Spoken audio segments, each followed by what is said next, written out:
Hello, everyone. Welcome into the Q&A show. My name is Bob Theriot, and I'm so happy that you were able to carve out a little bit of time to spend with me here tonight. If you own a local business, if you know someone who owns a local business, if you're trying to grow that business, then you are in the right spot. I have a very special guest joining me tonight. I believe she's in Minnesota, and we'll clarify that. But she's a digital marketer herself. She's been in the business a long time, and she is the co-owner of Superior Reach. And she's got a lot of valuable information to share with you, as well as myself. Feel free, you guys, if you want to ask us a question, please chime in. We love to engage with the audience. And I'd like you to like the like button, share it, smash that heart button, like button. Anybody you know that owns a business, I think this is going to be valuable for them. So without further delay, I want to welcome my guest in, and let's welcome Carrie Peterson, everyone. Hi, Carrie. How are you? Hello. How are you, Bob? So good to see you. Thanks for joining me tonight. Good to see you too. So you're in Minnesota, right? Yes, sir. We're just about frozen, and we're up to our nose in snow here. So yeah. So is it shoveling snow every day? It's really bad. We actually got a little spoiled. It was warm for a while, and now we've had a lot of bitter cold, as everybody knows. The cold what do they call it? The polar vortex or something. Vortex, yeah. You felt it. Yeah, it was 50 below with wind chill, so it's pretty ridiculous. But so like even being from that area and being familiar with the weather, I mean, you can't get used to that, right? I mean, you're still you don't, and it's painfully cold. So when you walk outside and breathe, it hurts your nose, it hurts your lungs, and so you have to be really careful. So it's really dangerous at some point. So we got through that, and now it's been snowing a lot, so we're just shoveling a lot. Yeah, shoveling. Wow. Shoveling.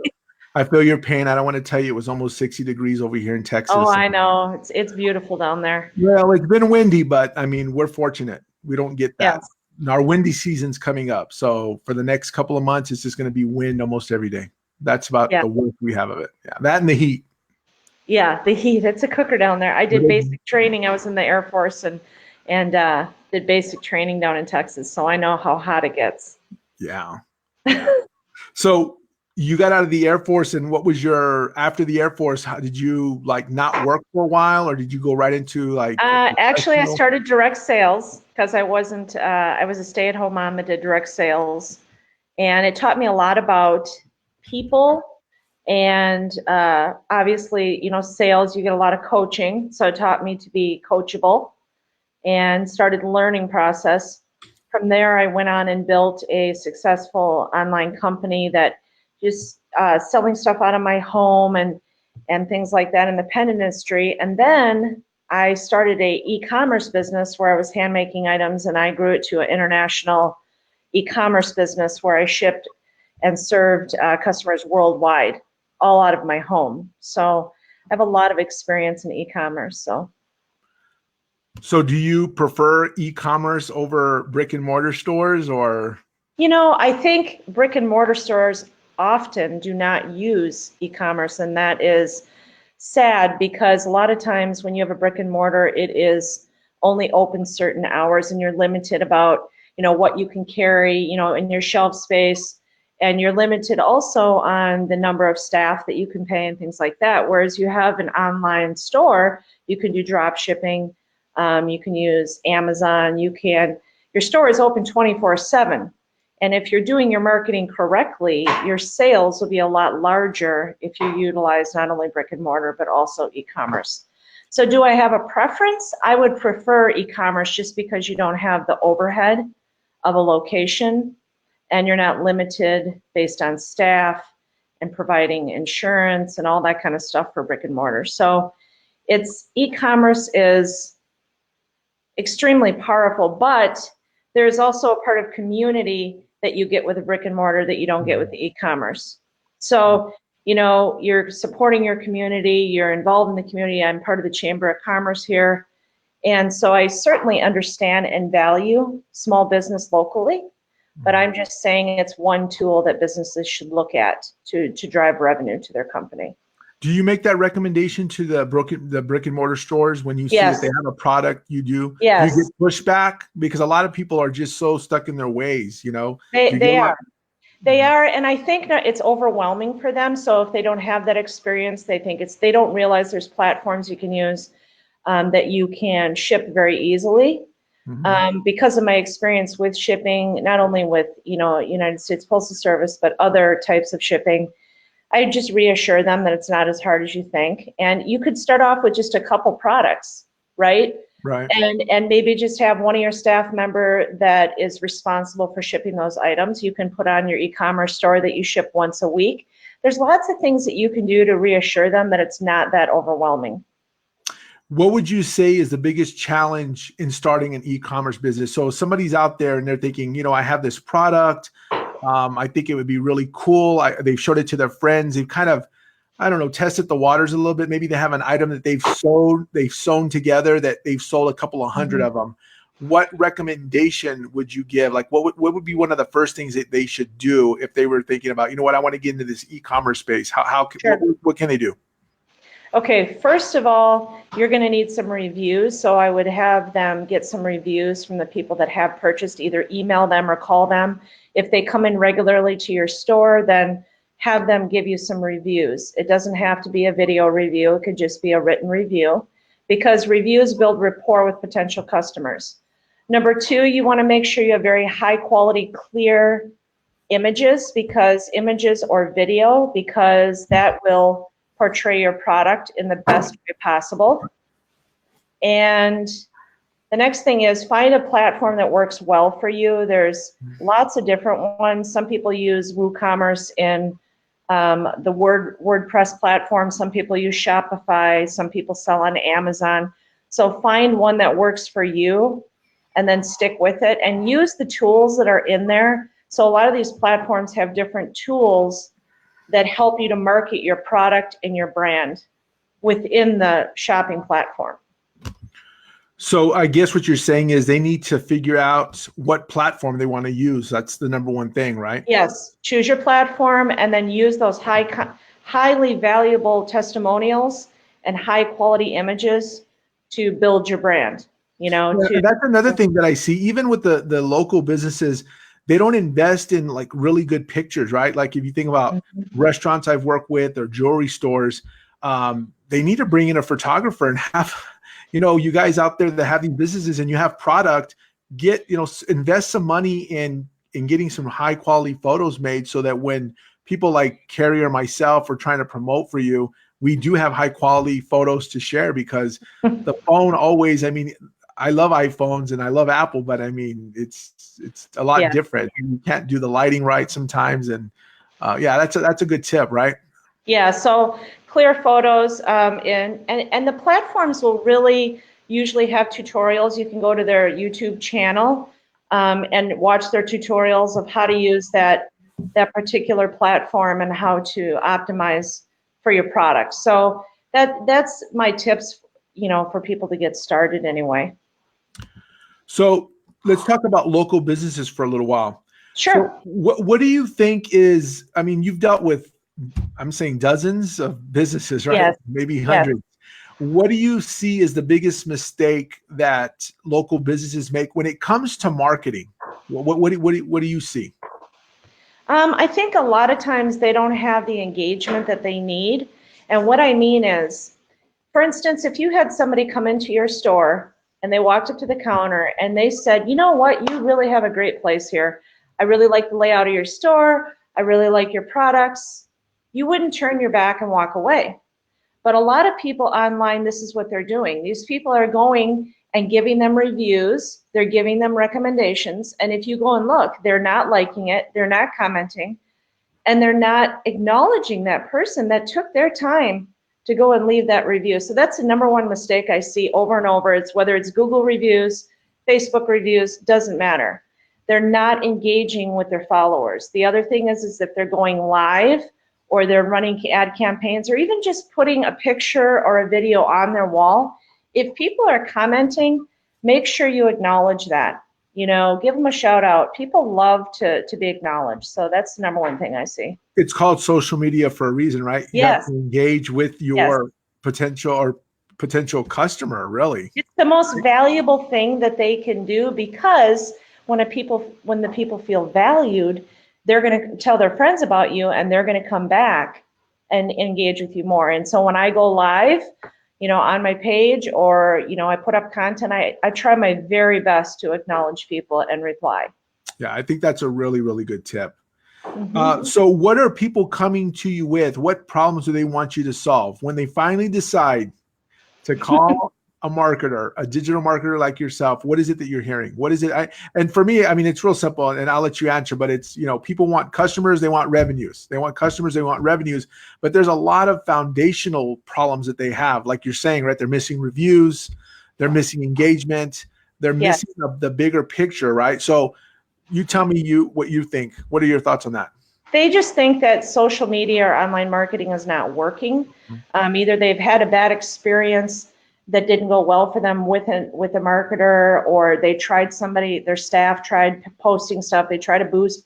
They're just not getting the engagement. Part of that reason is because, for instance, Facebook, maybe 4% of the people that are that are actually on your page are seeing your content.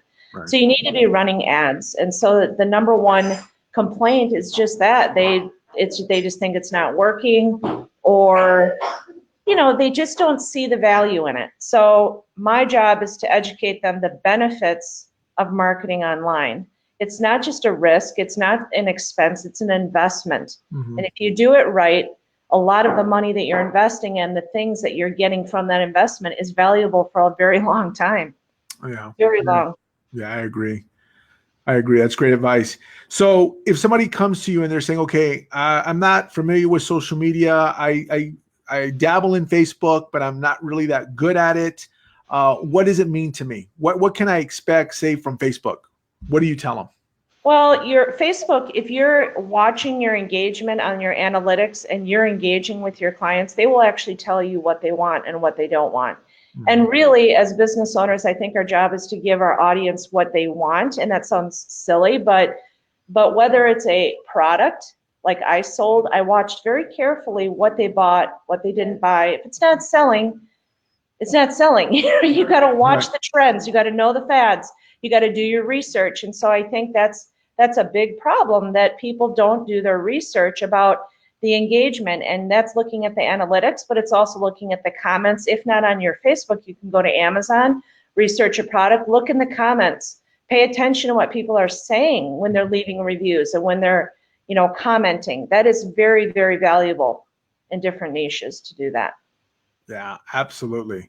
Yeah, I see a lot of the same stuff. There's some things where, you can also meet with a client and their expectations of what they're going to get for the amount of money they want to spend, right, with social media. Yes. And when you look at, let's talk about traditional marketing, right? So we'll talk about billboards, radio, and television. It's not going away, but it's not the same as social media or even digital marketing. We keep saying social media. I almost hate that word now, but we need to say digital marketing, right? Yes. They don't know how to compare it, right? I see so many attorneys, and I always use attorneys because they're the ones doing a bulk of the advertising.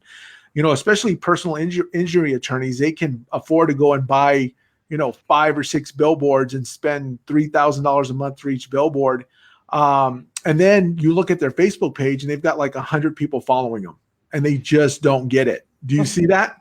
Yes, absolutely. I think people don't have a budget. So when they're making a strategy, they should have a strategy of what they want to do at the beginning of the year. Sit down, budget a certain amount for advertising, put a lot of research in, look at what didn't work this last year, and come up with a strategy. Once you have your strategy, then you start creating your content or planning your content. From there, you create your ads and your efforts. And you need to have that budget, because without a decent budget and investing back in your business, which I've done year over year in my own business, is, you just keep reinvesting, whether it's knowledge or better products or, different things. You have to do that. So yes, absolutely. They have to be willing to spend money.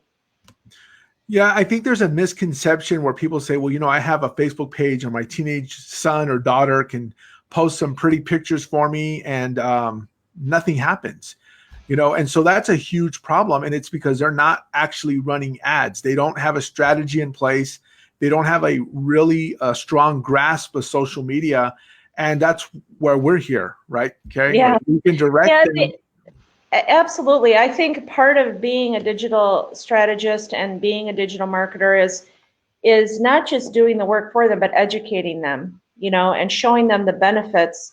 And then, they appreciate more why we're saying you need this ad spend, right? So I think people are more willing to invest and when they understand.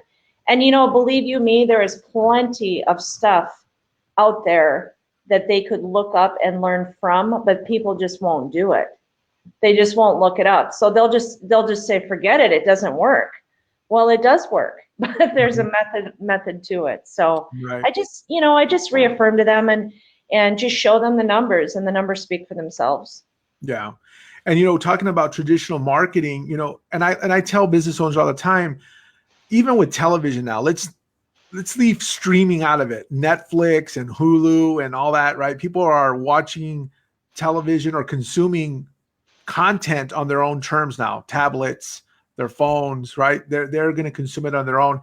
But even the people that are using DirecTV and Dish and, everybody's got a DVR now. So ask yourself, when you watch your favorite show, are you actually watching it when it's live, or are you watching it on Sunday night right before you have to go to work on Monday?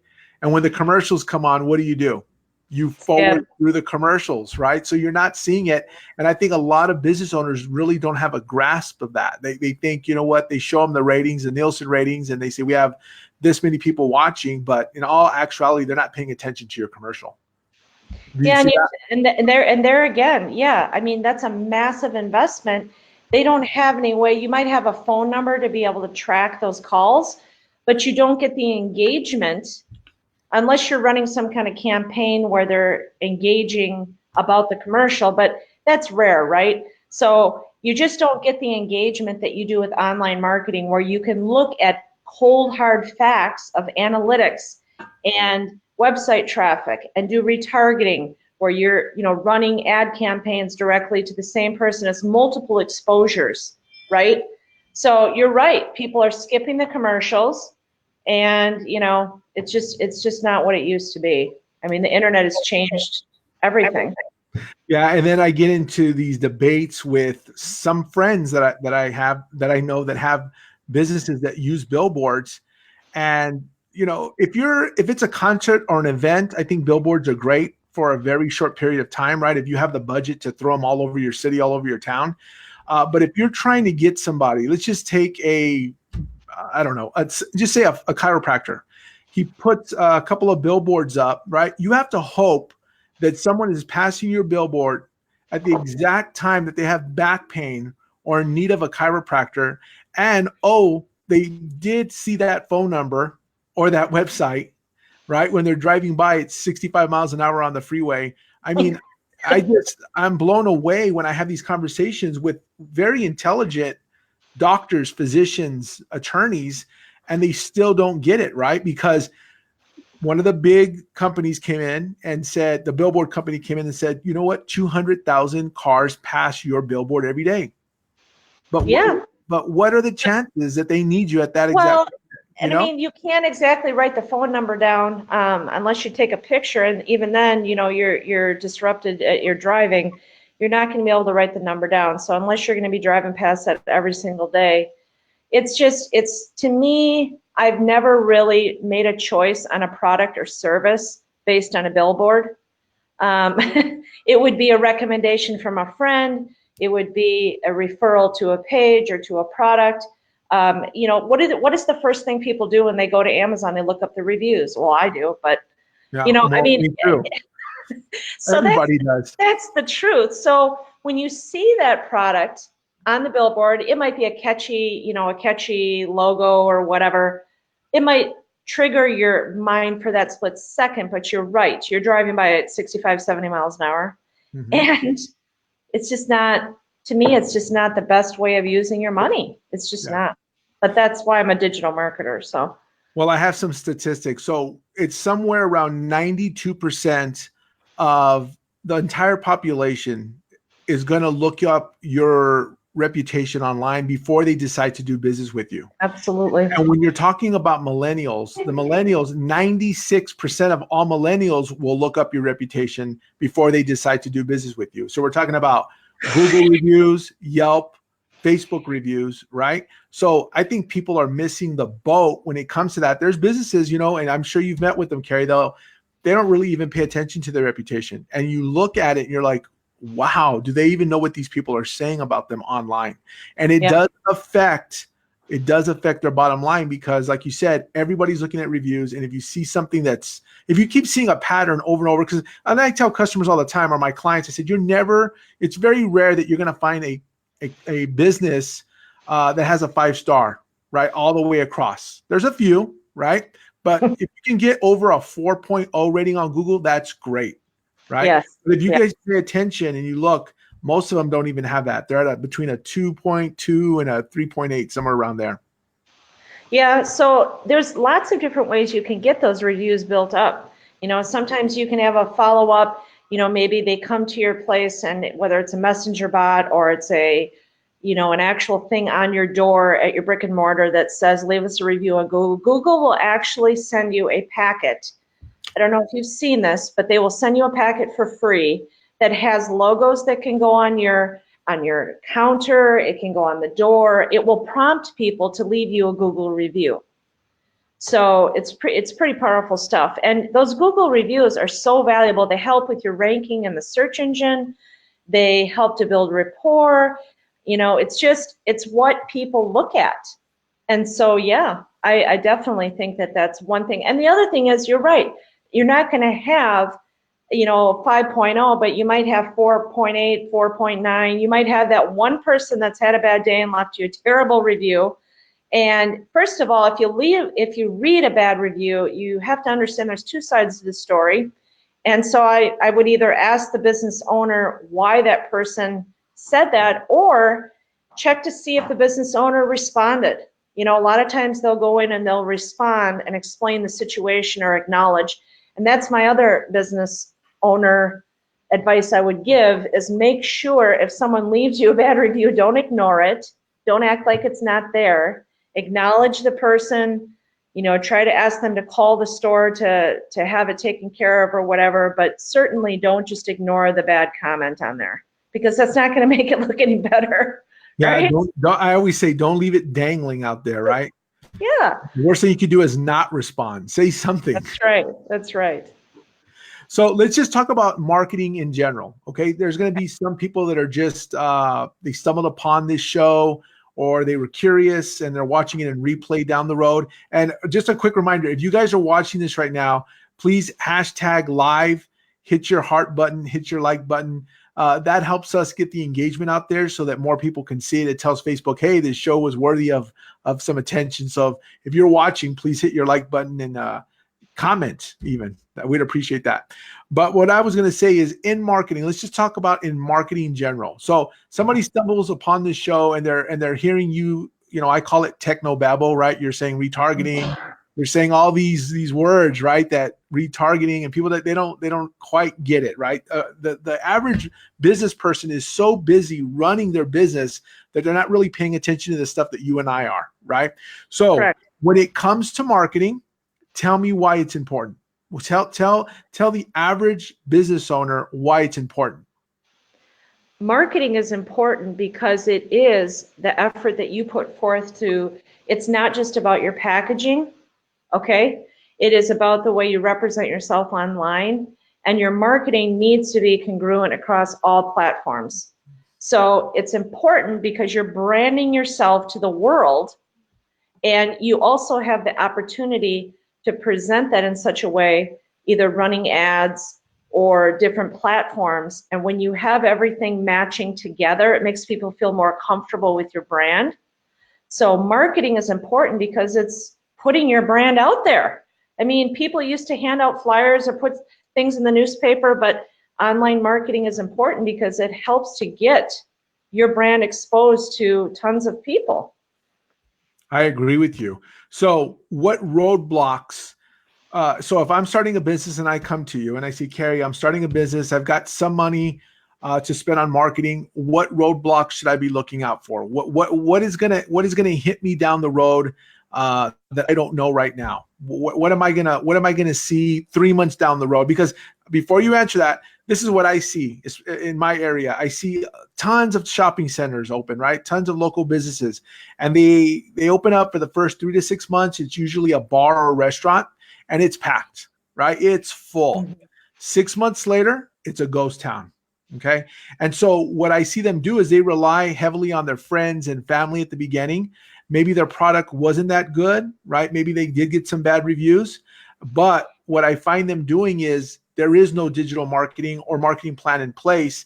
So they don't know how to capture those people coming back, right? They've come in, the experience wasn't that great, and they're not following up with them. So that's what I see. I mean, what advice would you give to someone that said, "Hey, I'm opening up. What am I supposed to do so that doesn't happen to me?" I would say have strategies in place that give them a reason to come back. That could be an incentive of some kind, either a frequent, service card, a incentive where they share the experience with other people and they get a discount for that. Have some kind of customer or client incentive that's going to make them want to come back and tell their friends about it.